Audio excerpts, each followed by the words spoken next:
Olá, bom dia, a paz do Senhor. Hoje é mais um dia de vitória, né? Graças a Deus.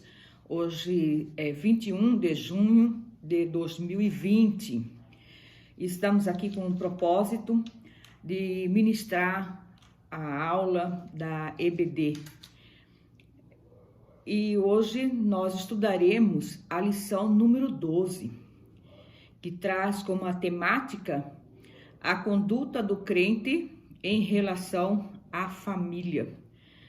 Nós estaremos abordando hoje a questão do comportamento, do relacionamento do cônjuge, da família.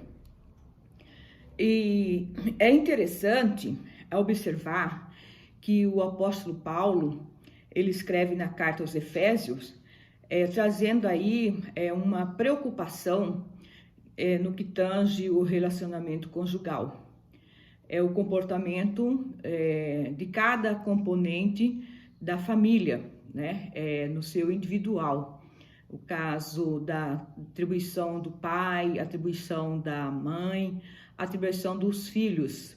Então, esse componente da família que precisa estar ajustado de acordo com os princípios fundamentais da palavra de Deus. Mas vale dizer que esta lição de hoje, ela traz assim num contexto de vida muito diferenciadas, né, nesse momento da atualidade. Porque nós sabemos que nós estamos passando um momento muito difícil. É um momento que, assim, percebemos, assim, um movimento onde acontece mudanças bruscas e com muita rapidez, com muita velocidade, né? Com muita intensidade. E acredito que todos nós, né, estamos percebendo, né, e vendo que realmente o tempo, né, mudou. O tempo já não é mais o mesmo, o tempo mudou. E como nós sabemos que esse tempo tem mudado, acontecido essas mudanças bruscas, nós podemos dizer que já mudaram os costumes não são os mesmos. Mudou também a questão da cultura, a cultura também não é mais a mesma.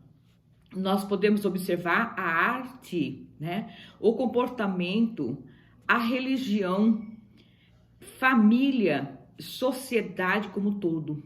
Então nós podemos observar essa mudança brusca nesse aspecto, em todos os sentidos.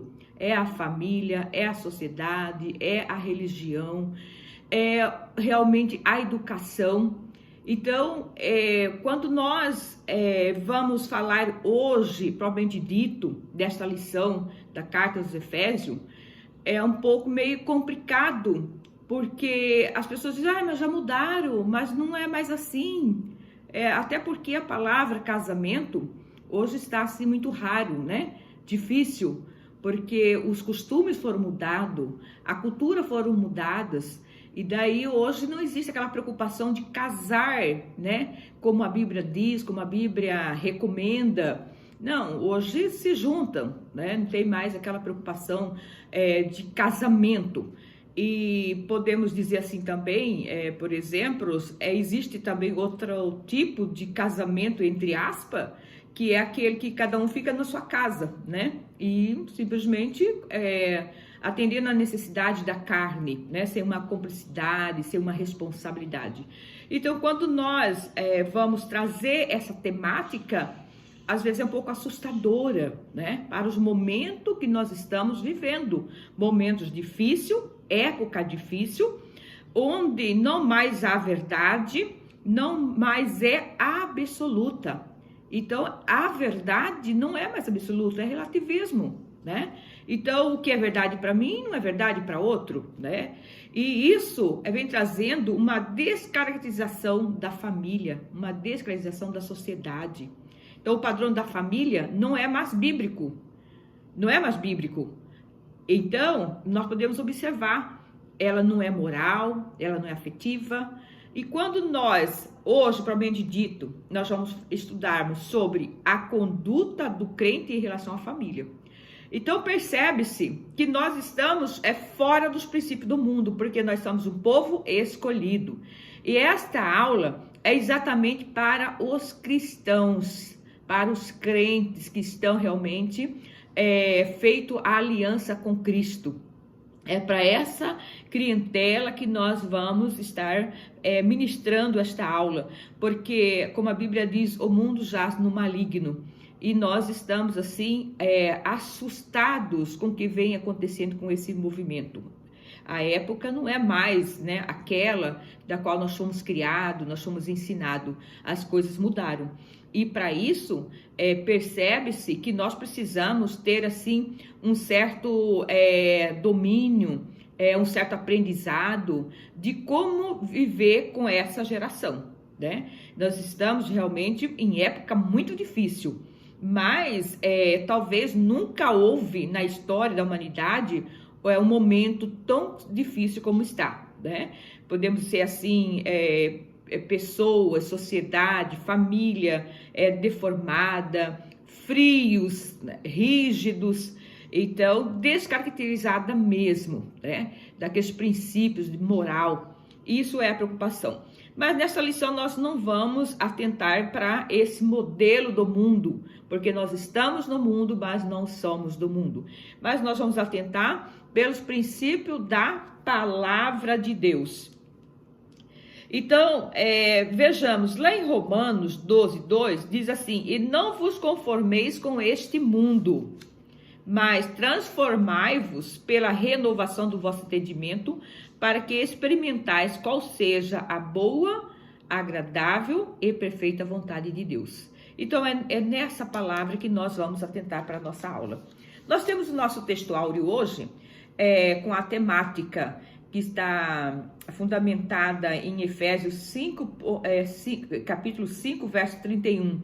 Por isso, deixará o homem seu pai e sua mãe, e se unirá à sua mulher, e serão dois uma carne. A verdade prática: Deus estabeleceu o casamento monogâmico, heterossexual e indissolúvel. Isto é, a instituição da família para a glória e o nome dele. Nós temos a nossa aula de hoje fundamentada no texto das cartas de Efésios, capítulo 5, verso 21 a 33, e o capítulo 6, do verso 1 a 4. Nós temos como objetivo geral da nossa lição mostrar que o relacionamento harmonioso está incluído no projeto divino para a família cristã. O objetivo específico é refletir sobre a conduta bíblica prescrita aos maridos, demonstrar como a mulher casada é comparada à Igreja de Cristo e a conduta dos pais e filhos no ambiente familiar. Esses são os nossos objetivos que nós temos para apresentar dentro desse contexto da lição. Como nós já falamos, o raio-x, né, da nossa sociedade, que nós estamos nesse momento tão conturbado, tão descaracterizado, mas nós temos diante desse cenário a obrigatoriedade de demonstrar para eles, né, que a palavra de Deus é o princípio, né, de todas as nossas atitudes, é o princípio que está registrado lá na questão do fruto do Espírito Santo em Gálatas, né? Então, é necessário demonstrarmos que a palavra de Deus ela é fundamental na constituição da família, do lar. E a palavra de Deus ela é inegociável e ela é imutável. Então, quando nós mostramos esse retrato da sociedade em que nós vivemos, tempos difíceis, né? Tempo onde a família está sofrendo essa descaracterização, a sociedade também, Mas o importante é nós vivermos no princípio da palavra, porque ela é inegociável e ela é imutável. Vê-se nos dias atuais que existe família que convivem em ambiente, podemos dizer assim, frios, né? Sem afetos, rígido, mecânico, e nesse mundo digital. É o retrato da família, né, do século 21. Mas vale ressaltar que esse não é um exemplo bíblico para nós, né? Nesta aula, nós estaremos discutindo, né, abordando o padrão estabelecido por Deus da família à luz da Escritura Sagrada. É nesse contexto que nós vamos estar trabalhando e falando sobre como devemos comportar-se, né? Como a família deve realmente se cuidar conforme os momentos que nós estamos vivendo hoje. É interessante dizer que não existe família perfeita. Isso é muito interessante percebermos isso, porque às vezes nós perguntamos para nós mesmos, né? Por que a minha família é assim? Por que acontece isso na minha família? E será que na família dos outros não acontece? E às vezes os pais mostram o caminho, né? Ensinam o caminho, mas os filhos fazem escolhas diferentes daquilo que aprendeu. Mas não devemos estarmos preocupados com isso, porque a Bíblia, ela registra vários tipos de família que estiveram com crises, né? Crises no seu relacionamento, crise familiar. Nós temos aí a Bíblia, é um recheio, né, de situações de pessoas que serviam a Deus, né, família que serviam a Deus, pais que serviam a Deus, que era fiel a Deus, mas que seus filhos, infelizmente, fizeram uma escolha diferenciada daquilo que o pai ensinou. Então, existe muita família hoje na igreja com as interrogações. Por que meu filho é assim? Né? Por que a minha filha é assim? Por que a minha família é assim? Veja bem, nós podemos observar no caso de Jacó. Nós conhecemos as histórias, né? Momentos conflitosos que viveram, né? Situações difíceis na família. Nós podemos observar o caso de Ezequias. Ezequias, por exemplo, é o filho, ele não seguiu o exemplo do pai. Nós conhecemos a história do rei Ezequias, né? Homem temente a Deus, homem que dedicou a sua vida a Deus, mas o seu filho não conseguiu conhecer a Deus. Está registrado em 2 Crônica 33:2. Podemos observar também a situação do Eli, né? Sacerdote Eli, homem temente a Deus, homem dedicado na obra do Senhor, mas os seus filhos profanaram a casa de Deus. Está registrado lá em Samuel, capítulo 2, verso 12, de 13 a 17, né? 12, 13 a 17. Então, não podemos ficarmos assim, remoendo e murmurando, por que a minha família é assim? Nós sabemos que a escolha é individual e a salvação é individual. Mas precisamos entender também que nós temos, né, um modelo, um padrão bíblico para nortear a nossa família. Isso é importante nós entendermos isso. Veja bem, vale dizer e observar que a palavra de Deus, ela tem parâmetros, ela tem normas, regras, diretrizes para ser seguidas. E cada componente da família deve estar interagindo a essas normas, essas regras, essas diretrizes. Podemos observar, por exemplo, que a família, quando ela é evangélica, como diz assim, eu e minha casa serviremos o Senhor. Então, há um temor de Deus na família e as coisas ficam mais fáceis de dar seguimento, porque todos têm um conhecimento da verdade, todos conhecem e sabem como deve se comportar. Apesar que muitas das vezes a pessoa se desvia realmente da verdade, né? Então, nós podemos observar que é importante que cada componente da família cumpre a sua tarefa, né? A sua responsabilidade, as suas obrigações.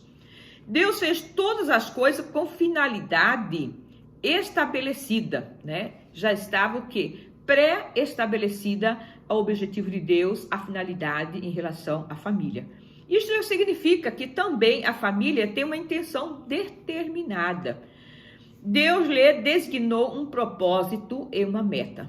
Então, Deus tem um propósito com a família. Sabemos que existe hoje várias modalidades de casamento, mas não é essa, né, a visão da igreja, não é a visão bíblica, né, registrada, os conceitos, as diretrizes e as normas para que a igreja segue. Mas veremos a conduta proposta por Deus. Quanto à conduta do esposo, da esposa, dos filhos, cada membro da família. Nós podemos conceituar a família como a célula máter, né, da sociedade. E vale dizer que a família, ela não é criada, não é inventada por homem, né? Não é inventada por ser humano.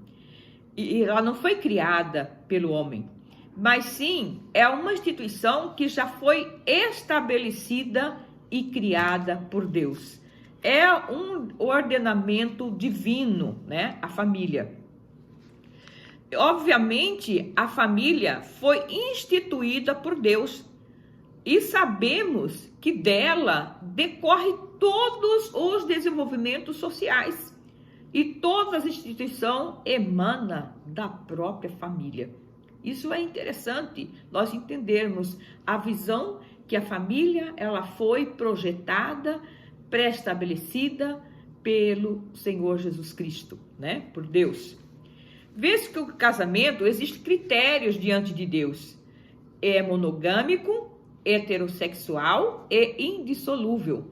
Então, o casamento, o cônjuge, ele só tem que ter um único esposo, uma única esposa, né? E a heterossexual que tem que ser o quê? A mulher com o homem, né? Indissolúvel, a questão do divórcio, né? Então, está registrado lá em Mateus 19, 4, 6. Deus não aceita o divórcio. E existe muita situação na questão do divórcio, mas é por causa da dureza do coração do homem, né? Que desviam da verdade, dos princípios de Deus. E sabemos que a família é a base fundamental, é o alicerce. E necessário se faz cuidar, zelar, investir e amar. É um ministério que Deus nos entregou, confiou a nós e precisamos dar conta diante de Deus. Então, Deus entregou a nós essa responsabilidade de nós dirigir, né, nortear, orientar, motivar. Cabe a os pais, né, cuidar e zelar, investir na família. Veja que a Bíblia, ela estabelece os critérios, né, de como deve proceder a família. No que tange a questão do amor, o respeito, a responsabilidade, dever e obrigação.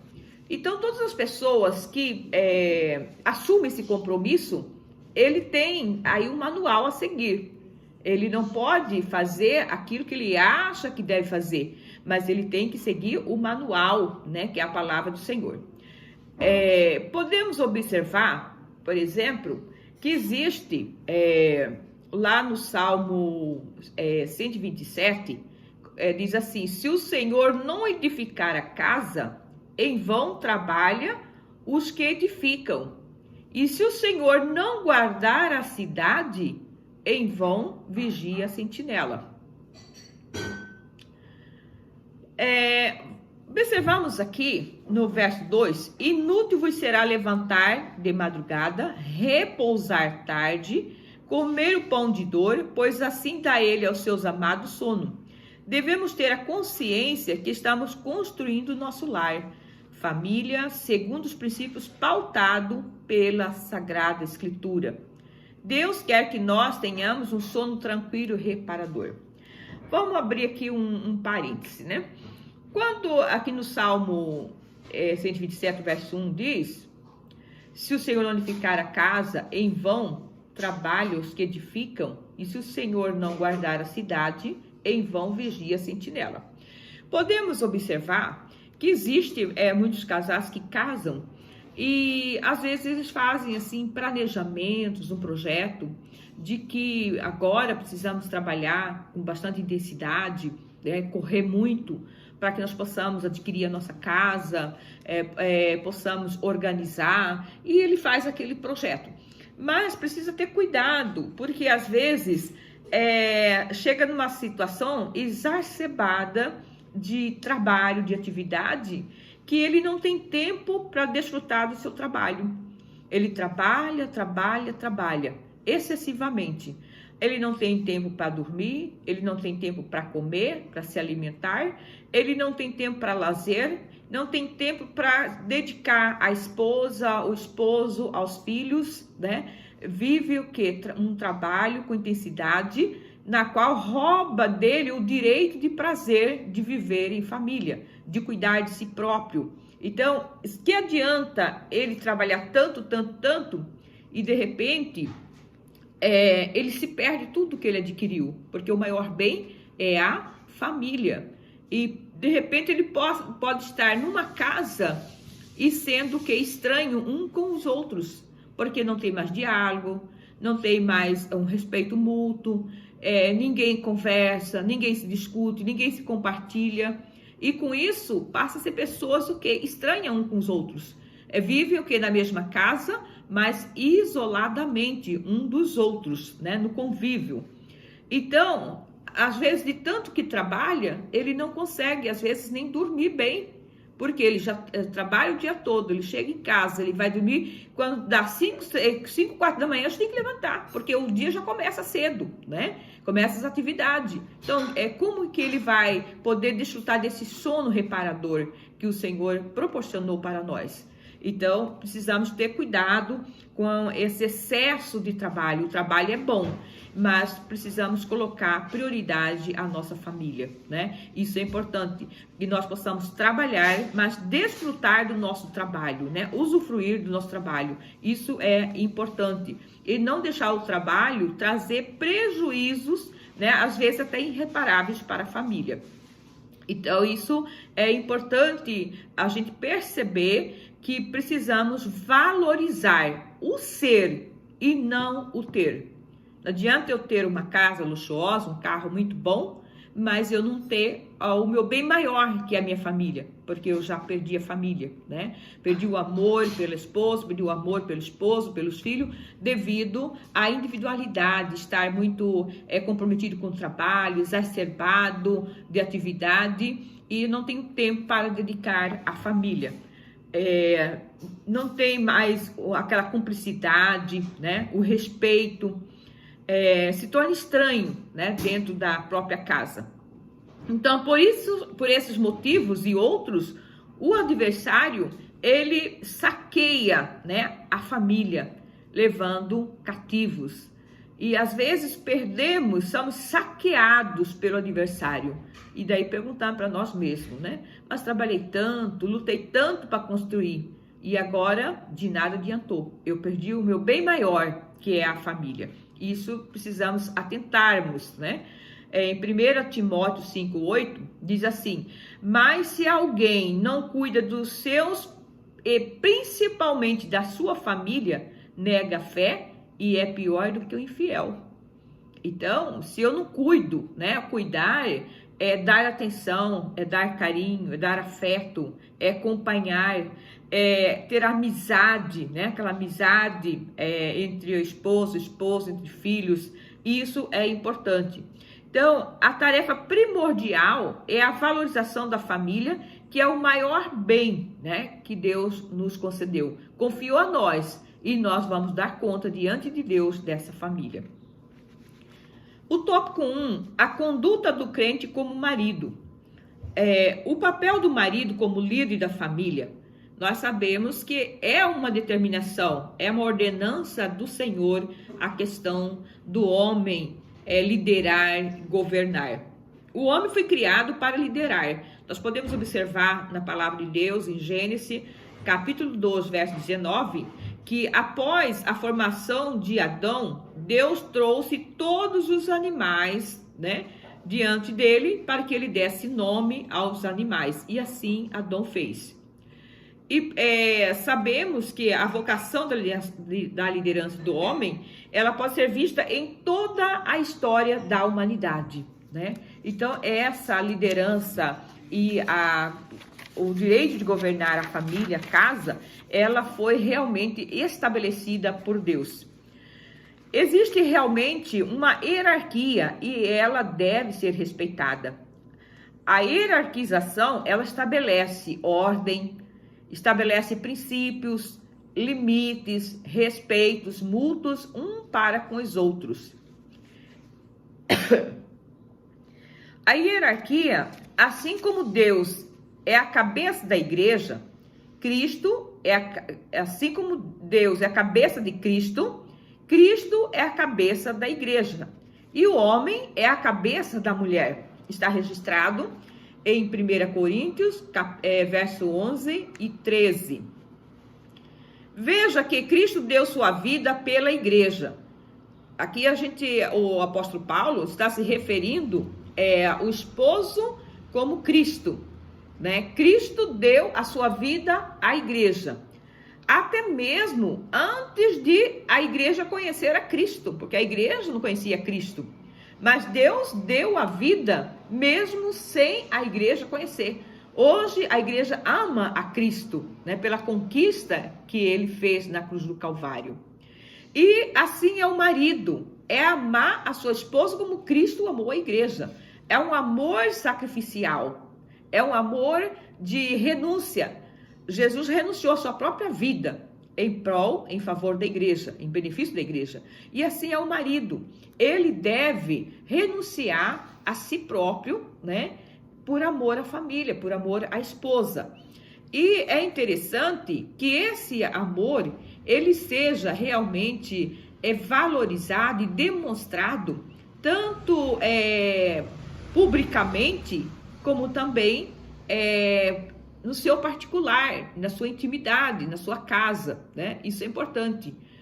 O que a gente observa é que às vezes existem maridos, né, esposas, mulher, quer dizer, que diante do público é uma figura, é um casal que é um exemplo e todos admiram a humildade, o amor, o carinho, a dedicação para com o outro. Mas em casa a figura muda e muda para pior, né? E é muito complicada a situação, porque nós falamos de cristão, nós não estamos falando de pessoas que não conhecem a Cristo, nós estamos falando de pessoas que conhecem a Cristo. Então, esse amor deve ser demonstrado do esposo para a esposa, em relação aos filhos, né, a família e também ao público, né? O homem é a cabeça da esposa e a esposa deve ser submissa. Mais na frente nós vamos estar abordando sobre a submissão, né? O que vem ser essa submissão? Não significa ser subserviente, quer dizer de um modo ditador, imposição, agressivo, humilhante, que é um tipo de subjugação, né? De escravidão, porque tem marido que às vezes a mulher obedece por medo, porque ele impõe, ele é agressivo, ele grita, ele bate, ele espanca e ela termina obedecendo por medo. Mas não é isso que o apóstolo Paulo está dizendo, né? Mas na frente nós estaremos falando sobre isso. A Bíblia, ela enfatiza com clareza a distinção de autoridade e autoritarismo, né? Jesus tem autoridade sobre a igreja. E percebe-se que a igreja, ela é recíproca. Tudo que ela faz é por amor, é voluntário. Tudo que ela faz para Deus é por amor. Nada é imposto, nada é determinado. Ela faz porque ela ama a Cristo e ela faz com prazer. Ela sente prazer em fazer, ela se sente motivada a fazer. É exatamente isso que o apóstolo Paulo diz, que o esposo ele tem que motivar a esposa, né? Dar motivos para que ela seja recíproca, que ela faz voluntariamente, que ela venha agir, né? Realmente porque ela quer fazer, com espontaneidade, né? Não uma imposição. Isso é importante nós entendermos isso. Vale dizer que governar não é dominar, não é dominar, dizer assim, não, eu domino, eu faço, né? Comigo é assim. Aqui não está dizendo de um ser dominador, de um ditatorial, mas alguns maridos talvez não entendem essa posição dada por Deus, o que o apóstolo Paulo está dizendo na questão da mulher ajudadora, e que ela deve ser amada, respeitada. Quando o apóstolo Paulo diz aqui, nessa questão de governar, de liderar, do domínio de relação do marido à mulher, nos princípios baseados no amor, né? Quando ele faz com amor, como Cristo faz com a igreja, a mulher é recíproca, né? E isso acontece naturalmente. Então, evidentemente, existem muitos maridos que não compreendem a Sagrada Escritura no tocante aos princípios fundamentais quando a responsabilidade de liderar, né? Ele confunde a liderar, ele não dá espaço para a mulher opinar, sugerir, compartilhar, e não é isso que o apóstolo Paulo está dizendo, né? Mais na frente nós vamos falar sobre a submissão da mulher e nós vamos falar sobre o papel dela, né, em relação ao lar, ao esposo, aos filhos. Então é importante que o marido compreenda que a mulher, ela não é propriedade sua, né?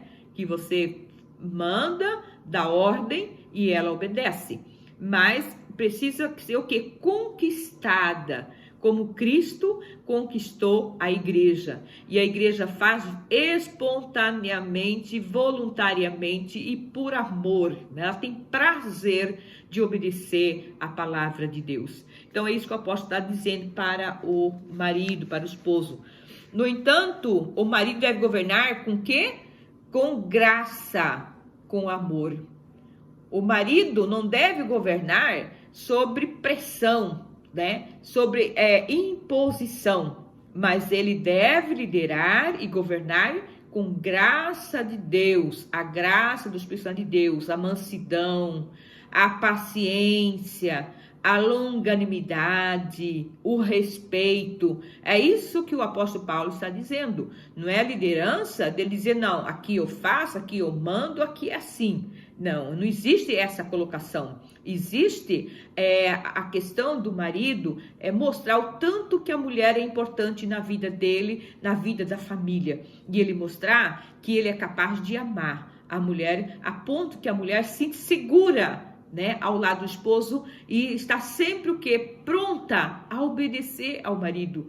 Ela vai ter prazer em obedecer, porque ele ama, ele demonstra nas ações, ele demonstra nas atitudes, e é isso que o apóstolo Paulo está dizendo, né? O esposo amar a sua esposa como Cristo amou a igreja. Então, esse entendimento tem que realmente muitos maridos entender, que não é mandar, que não é bater, que não é espancar, mas é amar, é dedicar, é valorizar. Isso é importante. Sua autoridade não o levará a impor seus próprios caprichos sobre a família. Eu grito, eu espanco, não é assim, né? É muito menos a fazer com que ela sirva. Veja bem o que Jesus disse. Lá em Marcos 10, 43, aquele que quiser ser maior, seja este que vos sirva. Que legal, que bonito. Então, se o marido quer ser amado pela esposa, ser respeitado, ama primeiro, respeita primeiro, para que ela possa se sentir segura. Nossa, como meu esposo me considera, me valoriza, pois eu tenho que ser recíproca. Eu vou cuidar do meu esposo. Tem muitas esposas que dizem assim, vou cuidar do meu bebê, né? Que lindo, né? Esse amor, essa dedicação. Vou cuidar do meu bebê. Então, o que é isso? Ela se sente amada por ele. E ela se sente o quê? Prazerosa em fazer. Não, eu quero cuidar da roupa dele, eu quero cuidar, fazer um almoço maravilhoso para ele, porque ele merece. Ela não se sente na obrigação, ela se sente prazerosa em fazer, né? De arrumar mesa, de sentar, de compartilhar. Para ela isso é prazer, né? Estar fazendo com uma pessoa que ela ama. A gente percebe que existe várias esposas que gostam de arrumar o prato do esposo. Essa é uma coisa tão simples, né? Mas ela se sente prazerosa. Não, eu quero arrumar, porque ela sabe a quantidade que ele gosta, o tipo da comida que ele gosta. Não, desse aqui ele não gosta, desse legume também ele não aprecia muito, ele gosta mais disso, daquilo. Então, ela arruma aquele prato de conformidade com o gosto do marido. Olha que lindo, né? É um exemplo simples, um exemplo assim tão natural. Mas o que faz isso? Não é a obrigação dela arrumar o prato, mas é o prazer, né? É o cuidado, porque ela vê que ela tem um marido que a ama, um marido que a respeita. E diante disso, ela vai respeitar o seu marido, né? É recíproco. Isso é interessante. Nós entendermos esse grande amor de Deus em relação ao cuidado da família e cuidado de todos. Marido que não cuida da esposa em relação à saúde, estética, seu bem-estar. Veja bem, né? Tem marido que não cuida da esposa. Quando ele conheceu a esposa, né? Quando ele foi na casa dos pais e foi pedir a moça em namoro, a gente percebe-se que aquela menina é a donzela. É bonita, né? Sempre arrumadinha, sempre com perfil muito bacana e muito cuidadosa. Mas casa, daqui a um tempo, não é mais a mesma pessoa. Nossa, mas como ela envelheceu. Nossa, mas como ela acabou. Mas ela está bem judiada. Uai, onde está o papel do marido? O papel do marido é cuidar, é zelar. Então, isso tem que despertar nos maridos, cuidar da esposa, porque os pais cuidavam. Quando estava na casa dos pais, o pai cuidava. Era salão para arrumar o cabelo, né, para fazer as unhas, era roupas novas, roupas bonitas, era o perfume. O pai bancava, o pai sustentava. Aí o marido vai lá, pega a moça, leva para casa e daqui a pouco a moça está toda acabada. Não é mais aquela. Né? O cabelo acabado, a pele acabada, não tem mais uma roupa decente para vestir. E isso é preocupante. A mulher passa a ser o quê? Uma escrava dentro da casa, né? Deixa a mulher ali com excesso de trabalho da casa, lavar, passar, cozinhar. Não que ela não tenha que fazer, e ela precisa fazer, a casa é dela, né? Ela precisa cuidar. Mas o interessante é ele sentir a vontade de compartilhar com essa atividade. Não, eu vou ajudar minha esposa, eu vou compartilhar. Enquanto ela limpa a casa, eu vou fazer o almoço. Enquanto ela organiza as tarefas das crianças, né, eu vou fazer uma compra, eu vou organizar o quintal, vou organizar a casa, enfim, divide as tarefas. Né? Isso é amar, é colocar a carga também dividida nos ombros, não só a mulher, porque a casa é da família. A casa não é da mulher, a casa é da família. Então, todos os componentes que estão ali, ela tem a responsabilidade de zelar e de cuidar. Então, como é bonito o esposo dizer, não, eu vou ajudar, né? Isso é interessante, esse cuidado. Podemos, assim, observar que existem maridos que ele ama mais o carro que ele tem do que a família. Primeiro ele demonstra, né? Porque o carro ele lava, ele encera, ele cuida, né? E todo mês ele gasta com os acessórios e sempre bonito, e sempre, sabe? Não pode ter uma sujeirinha, poeirinha. E ele tá de olho. E ele faz a revista do carro. Mas a esposa, às vezes, ele não faz uma revista, assim, uma avaliação. O que ela está precisando, né? Aí eu preciso levar minha esposa ao médico, ela está meio adoentada. Ela sempre reclama dor aqui, dor ali. Eu preciso... Ah, não, isso é frescura. Nada, isso é frescura. Isso é frescura. Quando a mulher morre, né? Às vezes, negligência do marido, que não cuida da esposa. Então, isso é interessante. Os valores invertidos valoriza mais o ter do que o ser. E isso nós precisamos tomar cuidado, porque senão o adversário vem e saqueia a nossa casa, levando esposa, levando esposo e levando filhos. E depois a gente vai culpar quem? né? Lá no início, lá atrás, lá no início não era assim, porque era recíproco, era um amava o outro. A beleza de um também tinha a beleza do outro, mas acontece que quando casa, aí é individual. Eu faço, eu compro, é eu, não é mais nós. Aí tem que trocar o eu por nós.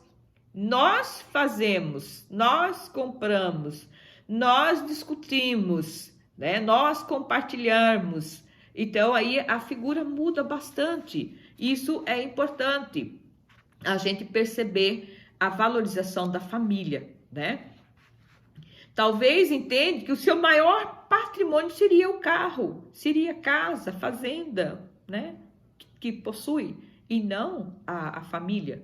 Quantos maridos que não investem na mulher, não investem tanto na questão da beleza, da saúde, né? Do bem-estar, mas intelectual também, da mulher estudar, da mulher fazer um curso, da mulher se dedicar mais estudando a Bíblia, né? Como é importante, como é gostoso, interessante, a mulher que dedica no estudo da Bíblia, os filhos que dedicam no estudo da Bíblia, entender o que Deus tem para nós. Isso é importante. E o esposo, ele é realmente o sacerdote do lar. Ele é o sacerdote do lar. É como se diz, ele é o pastor da família, é ele que motiva, é ele que norteia, é ele que orienta. Então é importante investir na família, nos filhos, né, na esposa e vice-versa. Isso é muito importante. É responsabilidade do esposo, né? Instruir, motivar a família, né? A corrigir. Isso pertence à responsabilidade dos pais, né? A estar envolvido com a educação dos filhos. E depois nós tivemos aqui o movimento feminista. Esse movimento feminista, nós podemos observar que na realidade, eu vejo assim, que se as mulheres da época fossem tratadas de conformidade, como a palavra de Deus diz, que é o manual, né, regido por Deus, para que nós possamos ter aí a receita do nosso comportamento, do nosso modelo de vida, né, o padrão de vida. Se as mulheres foram tratadas conforme a palavra de Deus, que o apóstolo Paulo está dizendo aqui, talvez ela não iria procurar esse movimento, né, fazer esse movimento feminista. Porque o que é esse movimento feminista? É a busca da liberdade. É a busca de poder dizer que ela também é um ser humano, que tem a mesma dor, que tem o mesmo sentimento, que tem a mesma vontade, na qual era tolhida ao direito dela, o direito de estudar, quer dizer, o direito da educação, o direito de ter a sua independência, o direito de voto, o direito garantidos por leis. Então, na época, a mulher era como escrava, né? Ela é, como se diz assim, propriedade do homem. Então, ela cansou e ela disse, preciso fazer alguma coisa, buscar, né, essa liberdade. Então, a princípio, essa briga, essa conquista foi para a liberdade, buscar a liberdade, né, de igualar, né, igual o homem, a igualdade do homem. Mas, a princípio, foi de boas intenções. Só que hoje nós percebemos que esse modelo, ele é um modelo opressor, né? E traz o que? Uma competitividade entre o homem e a mulher. É uma competitividade. Você pode, também posso. Então, ela já não tem as boas intenções, né, da qual ela foi criada. Porque, na verdade, ela foi criada em busca o quê? Dos direitos, das igualdades. E hoje nós podemos observar que ela já traz prejuízos enormes e irreparáveis para a sociedade, né? E ela foi muito além daquilo que eram as intenções, né? Que era o direito do trabalho, da educação, da livre expressão, de poder falar, né? De opinar, de dar sugestão. Então, trouxe o quê? Várias distorções. Mas, veja bem o que em Romanos 12:2 diz. E não conformeis com este século, mas transformai-vos pela renovação da vossa mente, para que experimenteis qual seja a boa, agradável e perfeita vontade de Deus. Então, nesse caso aqui, eu não tenho que viver esse modelo. Nós, mulheres evangélicas, nós não precisamos desse movimento feminista, porque nós temos um manual, um padrão de vida já estabelecido por Deus, né? O que nós precisamos fazer? Então, que o marido respeite as mulheres, que o marido ama as mulheres. Então, eu creio que as mulheres cristãs, ela busca a sua qualidade de vida na orientação da palavra de Deus. Ela não vai buscar a sua qualidade de vida em movimento feminista, porque ela tem a palavra de Deus que rege, que norteia e que dá os parâmetros de como ela deve se comportar. Isso é importante. E vale ressaltar que a palavra de Deus, ela é imutável, ela não muda, né?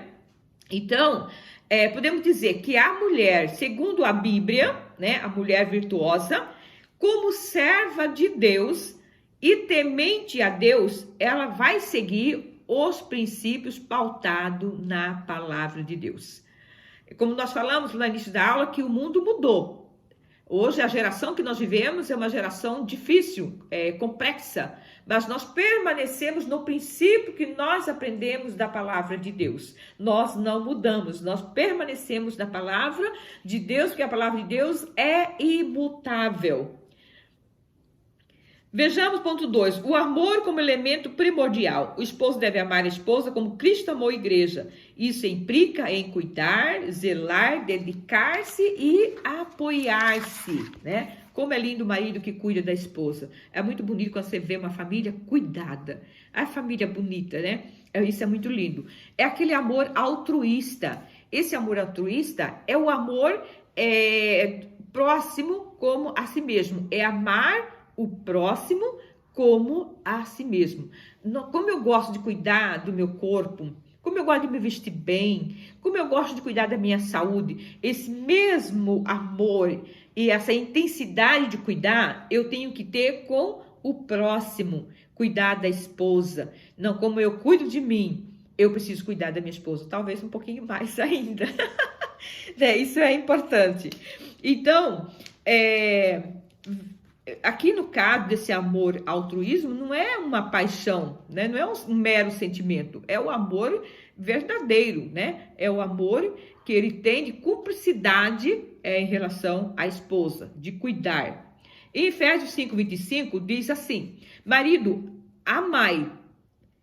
Paulo aqui nesse caso, ele não enfatiza essa autoridade do marido. Pelo contrário, ele exorta o marido a amar a esposa, sacrificando a si mesmo por ela. Se o marido sente necessidade de cuidar do corpo, de cuidar do seu perfil, ele também tem que sentir essa necessidade de cuidar da sua querida esposa, né? De modo que ela venha ser saudável, bonita, alegre, né? E fervorosa no espírito, para que ela tenha aquela paz, aquela tranquilidade, aquele amor, para realmente reger a família, reger a casa, né? E o apóstolo Paulo, ele diz assim, que o marido deve imitar o amor de Cristo, né? Então, é um amor sacrificial.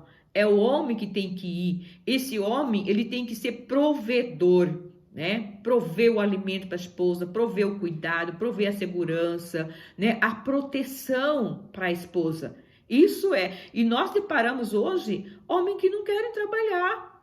Homens que não querem trabalhar. Aí a mulher que vai para o mercado de trabalho, é ela que vai trabalhar para trazer sustento para casa. Isso está errado, né? A mulher precisa trabalhar. Hoje, no mundo que nós vivemos, a mulher, a esposa, precisa trabalhar para ajudar o esposo. Mas esse trabalho, nós voltamos lá na frente, lá no início, ao Salmo 127. É trabalhar com equilíbrio para que o diabo não venha saquear, né? A família, a esposa, os filhos e os bens que nós adquirimos. Então, devemos trabalhar mais com equilíbrio, né?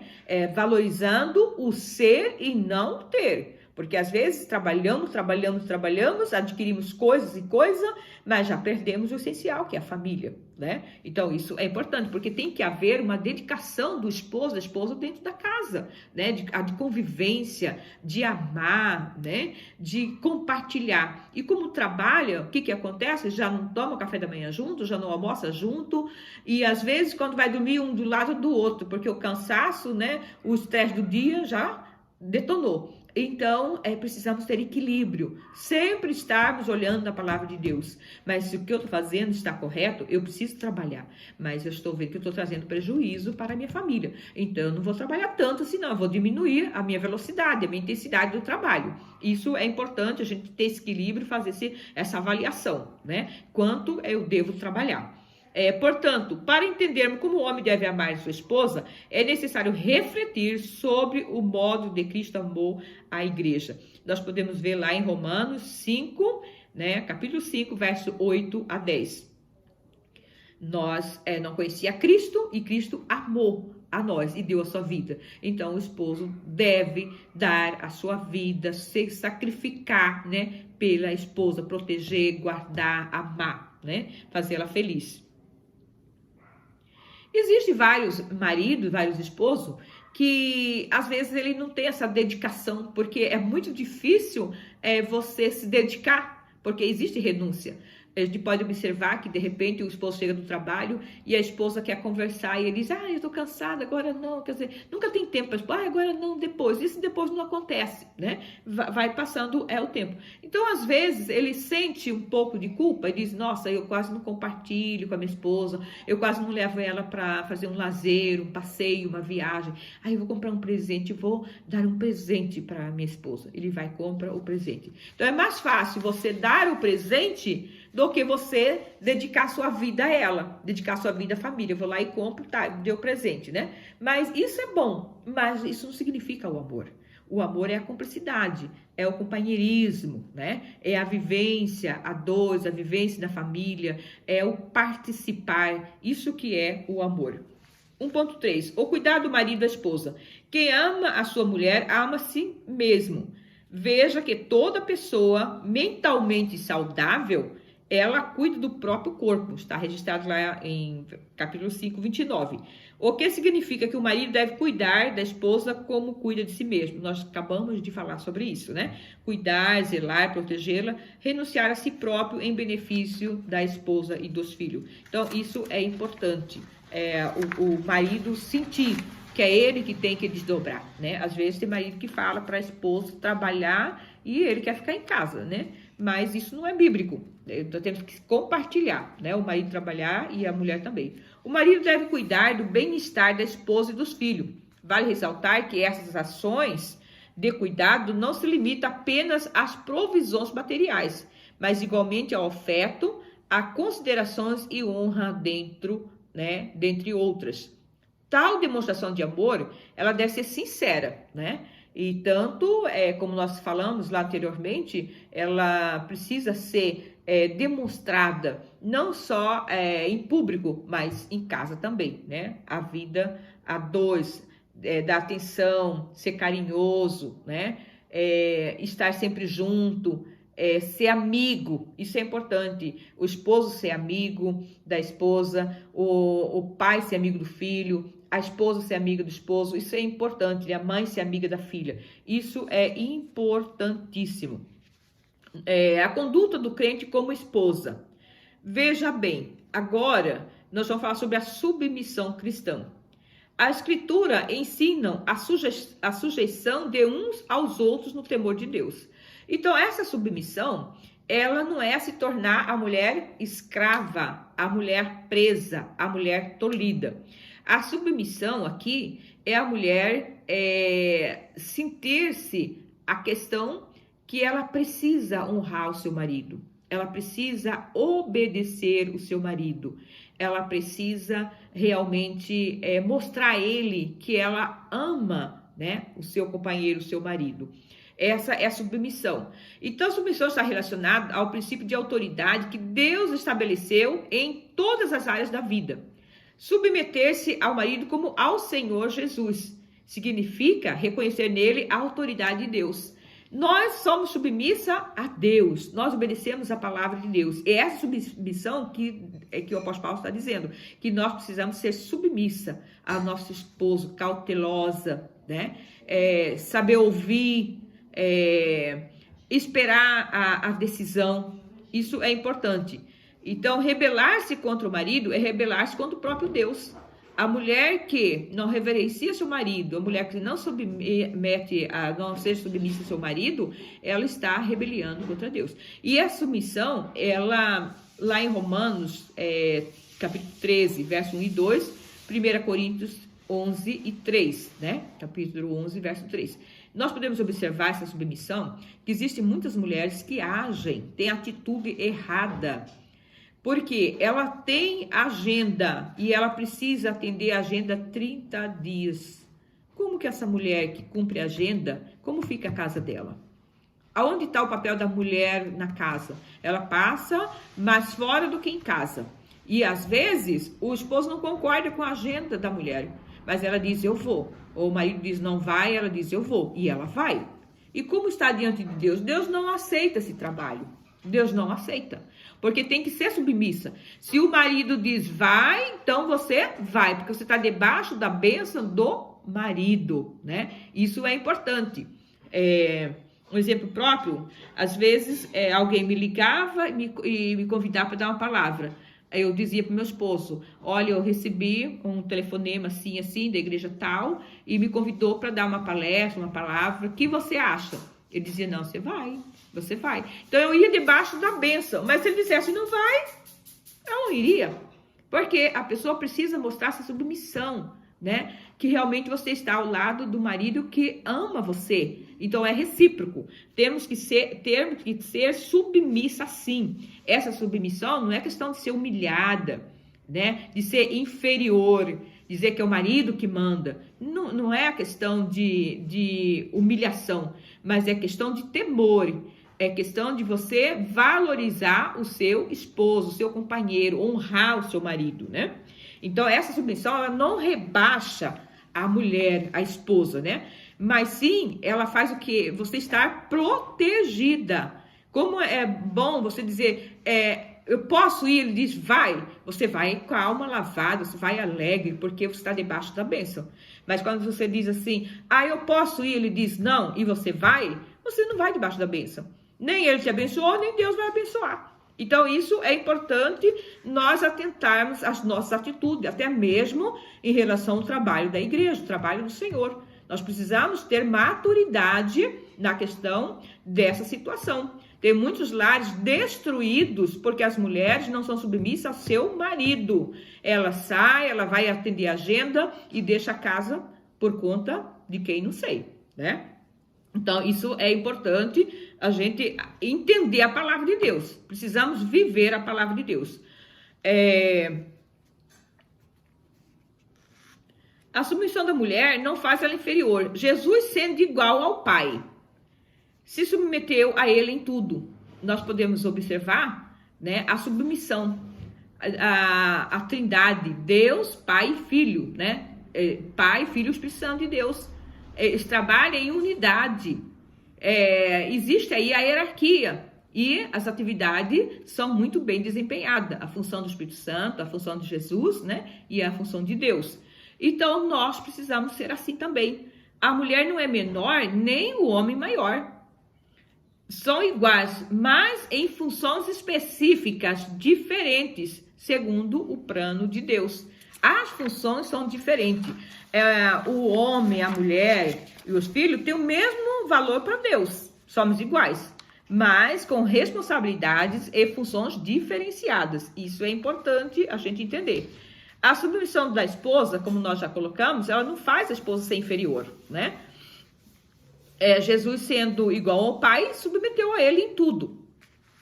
A submissão não implica em que a mulher não fale, não opine e não tenha influência nas decisões da família.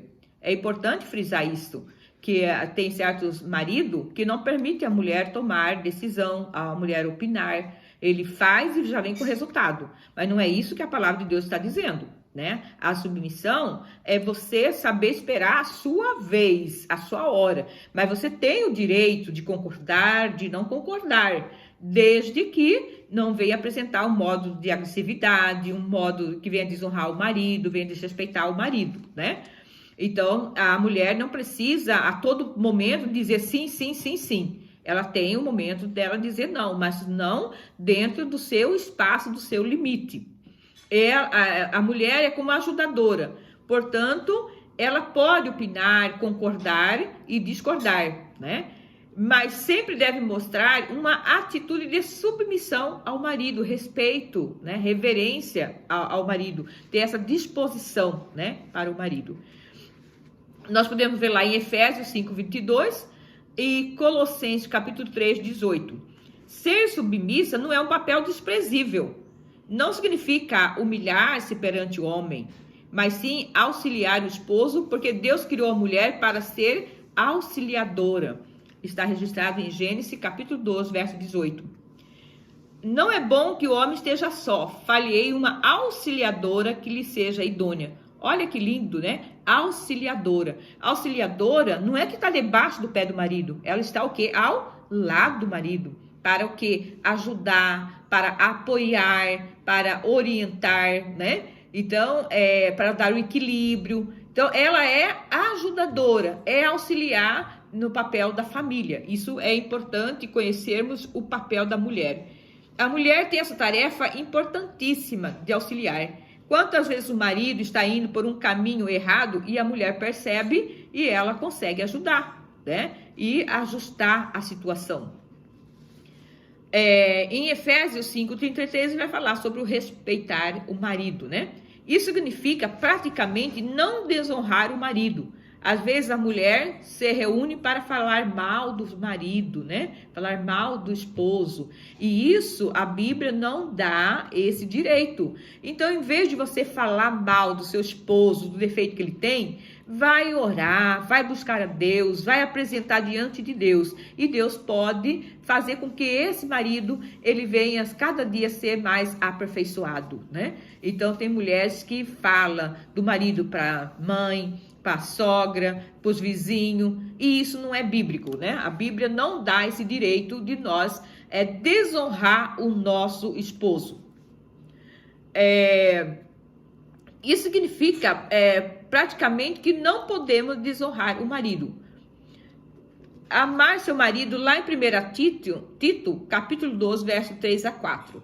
Diz amar e fazer o melhor para o outro. Isso não significa fazer tudo o que o outro quer, mas agir em seu benefício próprio, para discutir de que maneira você pode expressar o amor pelo seu marido, né? Então, de que maneira você, mulher, pode, né, expressar esse amor pelo marido? A condição da mulher cristã. Nós podemos observar aqui alguns modelos. Na cultura judaica, a mulher era considerada propriedade do homem. Lá em Gênesis, capítulo 31, verso 14 e 15. Então, ali, é como que o marido colocava a mulher debaixo do braço e ele arrastava para onde ele queria, né? Pronto, ela tinha que acompanhar. Esse era o modelo da mulher judaica. E na sociedade grega, a mulher era tratada como escrava. Ela não tinha direito a nada, né? Era uma situação muito difícil. Mas hoje, no momento que nós vivemos, no Evangelho de Jesus Cristo, as mulheres, elas alcançaram exposição, né, dignidade igual ao homem. Lá em Gálatas, capítulo 3, verso 28. Cristo quebrou o paradigma quando ele encontrou ali com aquela mulher samaritana. E ali começaram um diálogo. Então, a mulher não podia conversar com o homem, né? Não podia, espécie nenhuma, estar exposto, mas ali Jesus quebrou aquele paradigma. Jesus chamou a mulher samaritana e a mulher, ela assustou, né? Como eu posso, né, conversar com uma pessoa assim, em pleno sol, né? Em pleno dia. Mas Jesus quebrou o protocolo e ali Jesus conversou com a mulher. Está registrado em João, capítulo 4, verso 9 e 10. A reverência devida ao marido, Efésios capítulo 5, 33. Assim também vós, cada um em particular, ame a sua própria mulher, como a si mesmo, e a mulher reverencie o marido. Respeitar é ir além da simples obediência. Não é só questão de obedecer, mas é o respeito tanto na presença do marido como na ausência do marido, né? É honrar nas suas atitudes. Isso é importante. O respeito se manifesta na forma de falar, no tom de voz, nos gestos, no olhar, também na maneira de atender ao marido, de escutá-lo, obedecê-lo. Implica em não preciá-lo ou desprezá-lo, nem a sós, nem diante dos filhos, e muito menos diante de outras pessoas. Então, isso é reverenciar o marido.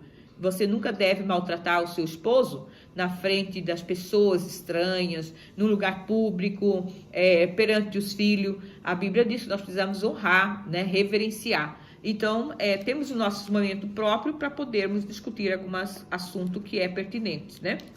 Jamais se deve falar mal dele para outros. A mulher é responsável por ensinar os filhos, pelo seu exemplo, a honrar e respeitar o pai. Não há nada que irrite tanto um homem como o desrespeito da esposa, a arrogância, a grosseria, tornar a mulher indigna e vergonhosa. Mas a mulher respeitosa, ela é a alegria do marido. O marido tem prazer em conviver, tem prazer de estar junto. Ela o engrandece e o faz um homem honrado diante dos demais. Está registrado lá em Provérbio, capítulo 12, verso 4, 31, 10 e 11, 23. O critério que Paulo alega para as mulheres reverenciarem o marido é no que tange o princípio do amor, né?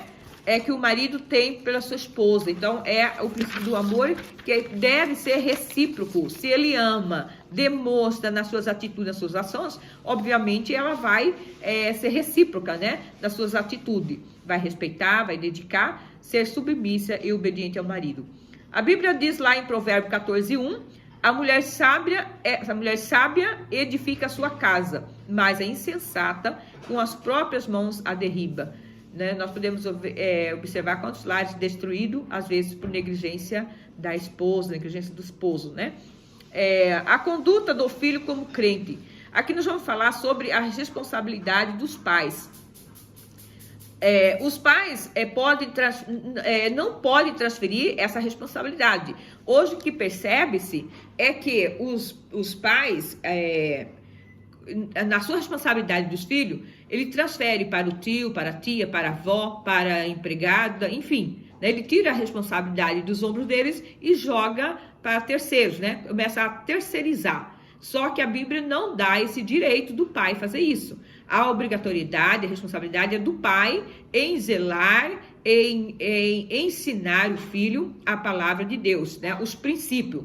Então, hoje, no modelo que nós vivemos, hoje quase os pais não convivem com os filhos. Os filhos vivem na casa da avó, da tia, enfim, né? Mas praticamente longe dos pais. Os pais trabalham o dia todo, os pais estudam, e com isso não tem os filhos junto de si. Mas é importante nós voltarmos lá no Salmo 127 e olharmos o equilíbrio das nossas atividades exacerbadas, a ponto que venha prejudicar a nossa família. Porque a obrigação de criar os filhos é dos pais, né?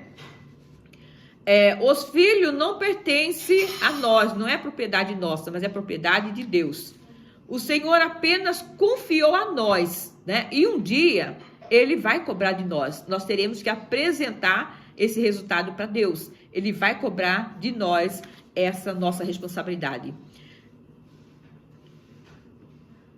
Não podemos brincar com essa situação. Os pais não devem abusar da autoridade recebida, pois eles devem educar com brandura, com equilíbrio, com amor, sem rigor, né? Sem ser excessivo em posições injustas, a fim de não criar a ira aos seus filhos, né?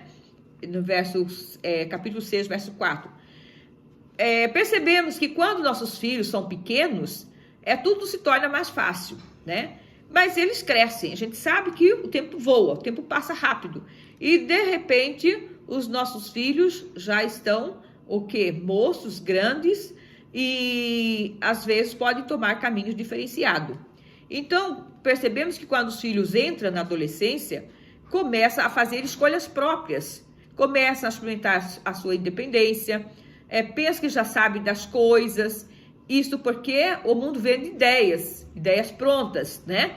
E mostra que o jovem deve curtir a vida, experimentar coisas novas e assim vai. Então, por essa razão, cabe ao pai, a responsabilidade do pai, mostrar o caminho aos filhos, né? O caminho da palavra de Deus.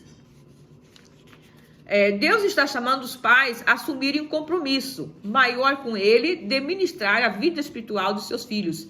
É preciso ministrar-lhes o coração. Então precisamos hoje, mais do que nunca, colocar essa palavra de Deus na mente de nossos filhos, no coração de nossos filhos, para que lá na frente eles já estejam balizados, fundamentados, arraigados na palavra de Deus. Nós falamos muito aos nossos filhos: vocês precisam estudar, vocês precisam escolher uma profissão, vocês precisam se dedicar, ser um bom profissional, ganhar muito dinheiro, enfim, nós sempre falamos isso para nossos filhos. Mas às vezes tem pai que esquece de falar: olha, você precisa realmente ler a palavra de Deus, você precisa conhecer a Deus, você precisa entregar a Deus, você precisa deixar Deus direcionar a sua vida, Deus escrever o projeto da sua vida, né? Mostrar o amor de Deus para os filhos. E de repente os filhos, ele desenvolve tão bem a vida profissional, mas na vida espiritual é vazio, não tem nada.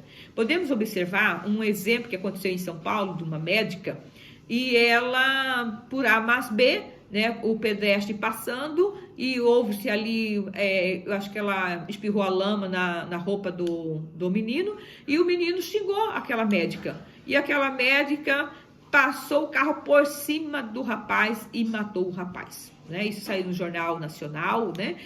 Saiu na mídia, todos assistiram esse caso. E daí vem a preocupação: meu Deus, uma médica culta, que ela fez um voto, né? Ela fez um juramento na sua colação de grau, dizendo que ela ia zelar pelo bem-estar da vida dos seres humanos, do cidadão, que ela ia fazer de tudo para salvar a vida. E agora ela própria tira a vida do cidadão. Então podemos observar, ela tinha uma profissão bonita, uma profissão maravilhosa, mas não tinha Deus no coração. Então não é isso que a Bíblia manda, nos ensina, que nós precisamos ensinar nossos filhos a ser médicos, advogados, engenheiros, enfim. Mas ele manda nós inculcarmos, colocarmos a palavra de Deus na mente e no coração dos nossos filhos. Porque aí, quando estiver a profissão, mas estiver arraigado no Senhor, vai ser uma bênção, tanto pela família, tanto para a sociedade, como num todo. Então, nós precisamos atentar nessa responsabilidade nossa, de realmente ensinar o nosso filho o caminho. E lá em Provérbios 22:6, nós conhecemos já essa palavra.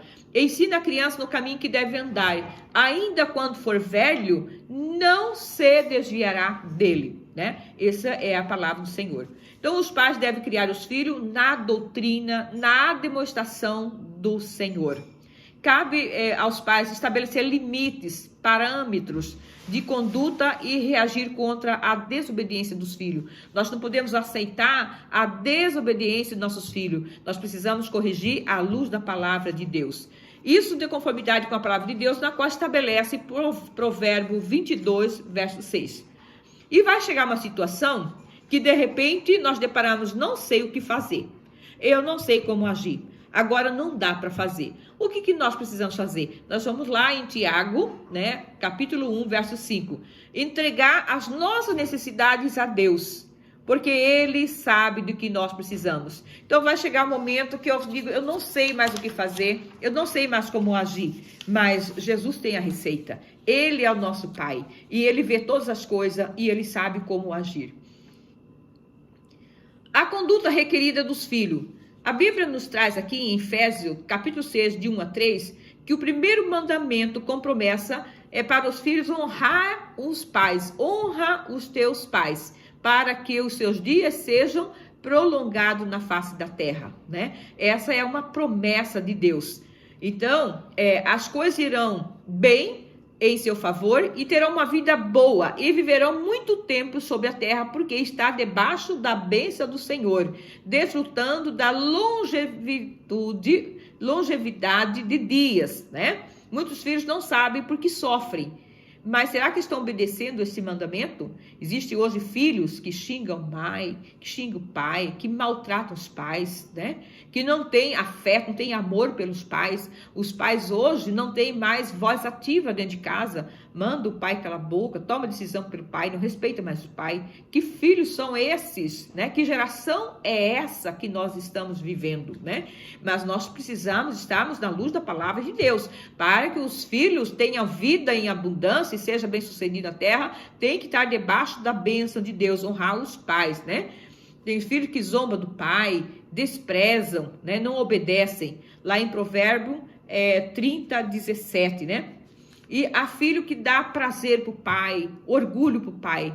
Pai que tem prazer, dizer, este aqui é meu filho, né? Porque realmente obedece a palavra de Deus, obedece os pais. Isso é importante.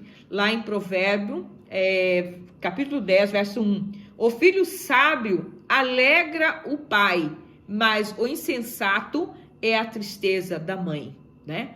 E há filho que amaldiçoa seu pai e não bendiz a sua mãe. Provérbio, capítulo 30, verso 11. Os pais podem fazer de tudo, que eles não os chamam bem-aventurados. Provérbio 31, 28, parte A. Os filhos não podem entristecer e ser vergonha para seus pais. Ser entregado às aventuras perigosas deste mundo, principalmente naquilo que os pais não ensinaram. Se os pais fizerem diferente, os filhos podem mudar a história da família e seguir por outro caminho mais digno. Se os pais erraram, eles vão errar também. Acatar a correção e a disciplina dos pais. Os filhos precisam entender que há normas, há princípios, há diretrizes a obedecer numa família. Onde não tem normas, diretrizes, regulamento, tudo vira bagunça. No passado, os pais corrigiam os filhos e eles os respeitavam. Hebreus, capítulo 12, verso 9 a 11. Isso não deve mudar. O filho todo despreza a correção do seu pai. O filho tolo, né? Despreza a correção do pai. Está lá em Provérbio 15, verso 5. Mas o filho sábio, ele ouve a correção do pai. Provérbio 13, verso 1. O mandamento com promessa. Aos filhos que obedecem e honram os pais, uma promessa dupla lhe é assegurada, para que te vá bem e viva muito tempo sobre a terra. Efésios 6, verso 3. Então, nesta lição, nós aprendemos que cada componente da família, ela tem realmente a sua responsabilidade, o seu compromisso. E se eu posso dizer, como diz lá em Josué, né? Eu e a minha casa serviremos o Senhor. Então, todos precisam cumprir essa determinação divina. E eu quero agradecer, mas antes mesmo de finalizar, eu quero dar um pequeno testemunho. Dizer que eu estou muito feliz com meu Deus, né? Porque há muito tempo eu estava tentando a fazer um doutorado e todo mundo sabe que é um processo muito difícil, né? Ano passado eu fiz, mas não consegui. Por 1/10 eu não entrei, mas eu persisti. Eu continuei orando, pedindo a Deus a bênção, estudei dobrado, estudei. E graças a Deus, agora no dia 15 de junho de 2020, eu fui aprovada para o doutorado. Então, essa é mais uma razão de eu ser mais grata a Deus, né, pelas bênçãos, pelas maravilhas que o Senhor tem concedido à minha vida. E o que eu mais quero é dedicar a minha vida inteiramente para Deus, né? A minha vida é do Senhor, tudo é para Ele e tudo é para o bem-estar e obra do Senhor. Eu agradeço a todos que vão estar compartilhando este vídeo, esta aula, e que possam fazer bom proveito dessa aula e que tenham um domingo abençoado na bênção do Senhor. Seja com Deus, até mais no próximo domingo. Muito obrigado.